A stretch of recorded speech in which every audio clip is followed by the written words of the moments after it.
Hey, Matthew Holt. Hey, just Master. What's that special drink that Redox serves at all their parties? You don't mean the tacos? You mean the drinks? No, what's the drink? It's called the margarita Redo. Margarita. What's it called?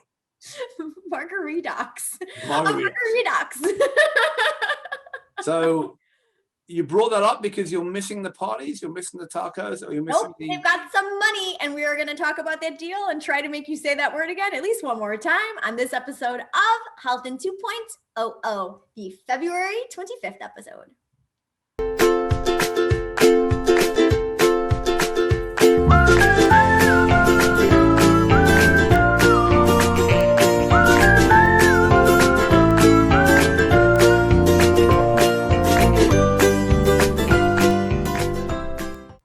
So, Jess, you may be, as usual, teasing me about my inability to speak the spoken word of English. What am I saying? Can't imagine why.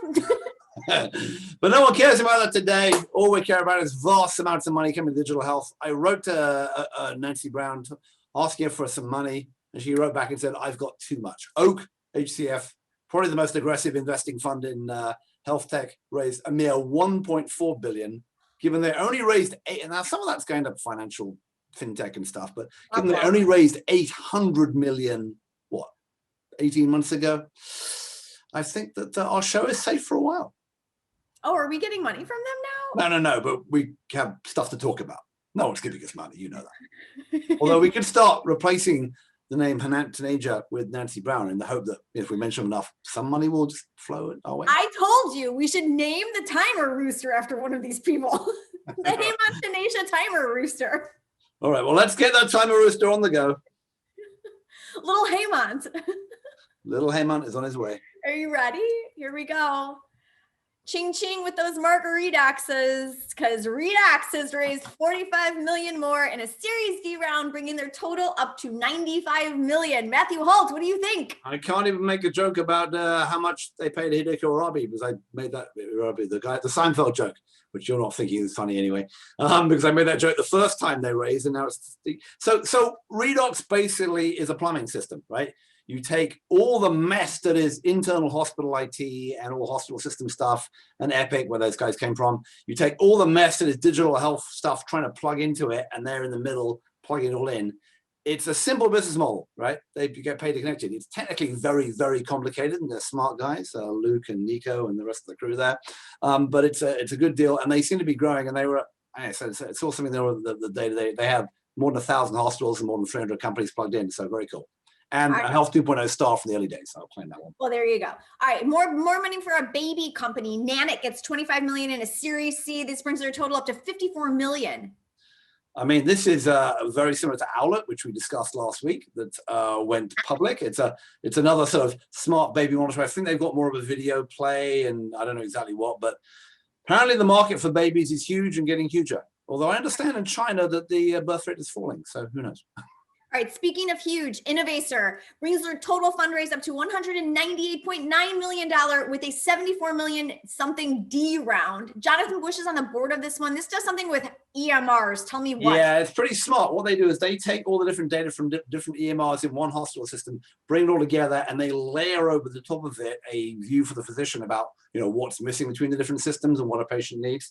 They also have a patient-facing view into this. Essentially, they're kind of like building plugging the data from all the EMRs and building a new kind of medical record that's more functional than the various ones that all these systems have crammed together.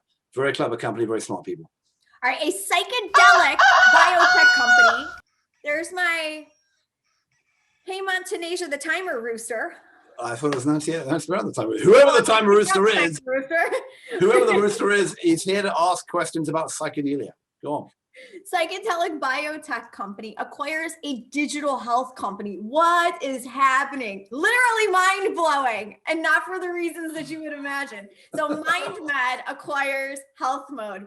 Tell me about So this we had to put in because how often do we get to talk about it? We had to put it in. But it's about a $32 million deal. It's an acquisition So MindMed is a company that's been well funded to do to study the sort of startup thing. There's another couple of these companies doing psilocybins, I can't remember pronounce it, but magic mushrooms, basically. Psychedelics, they're all, another word I can't pronounce, all going to be used in the. And one more and I get a hat trick. All going to be used in the future of dealing with PTSD and depression and stuff, you know, on the sort of lines of ketamine. J&J's got involved in this. They're all involved in this, and they bought this company, HealthMode, which is like a data analytics company for taking patients' data. So obviously they're going down the path of figuring out, can they actually, if they run this, if they give people these drugs, what actually happens and what can they learn from the data inferences. So I know very little about the company, but psychedelia and digital health, we've got to get it in there. Absolutely. Psilocybin, margaritoxes. If you out there have one more word that you think Matthew Holt can't pronounce and you want to send it into us so we can test him, please be sure to find us on Twitter. I'm such a jerk to you. You can find him at Boltiboy and I am at Jess DeMassa. Happy to field words to him and see if he can say them or not. Probably not. Probably not. So why not just read the man?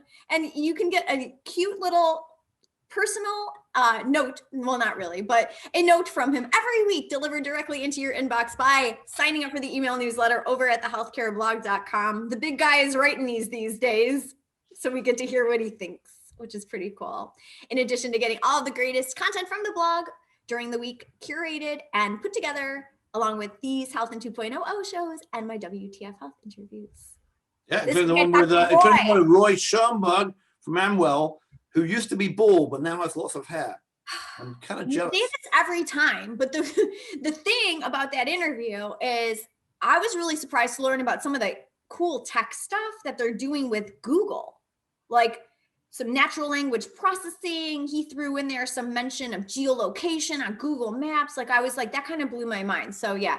Google did kick in, what was it, 100 million or something? They bought stock on the open, which wasn't at the IPO. Wasn't bad because they bought it at 18 and they bought it at 18 and it's now what, in the 30s? You know, oh, it's headed back down there. Things are going terribly right now. My little going up and down like a yo. You should have sold it at 28 whenever I got up. No, I'm hanging on. This is just the beginning. Roy thinks so too. All right. Well, hopefully there'll be a short squeeze. You can get it on Wall Street Bets. You can get deep effing value or Hello Kitty to go in and and it's all up. By the way, the other one I noticed this morning, there was a stock ticker called THCB, which I bought some stock of this morning just because it's like a battery company or whatever. Yeah. I'm already down on where I bought it from this morning. Of course. You're like the kiss of death to any stock. And on that note. I am shallow bleeping value. All right, get out of here. I keep trying. I'm waiting for you to not be able to say one more word, but I guess we're going to have to leave it to our fans to send us some submissions. We'll see you guys soon. Take care.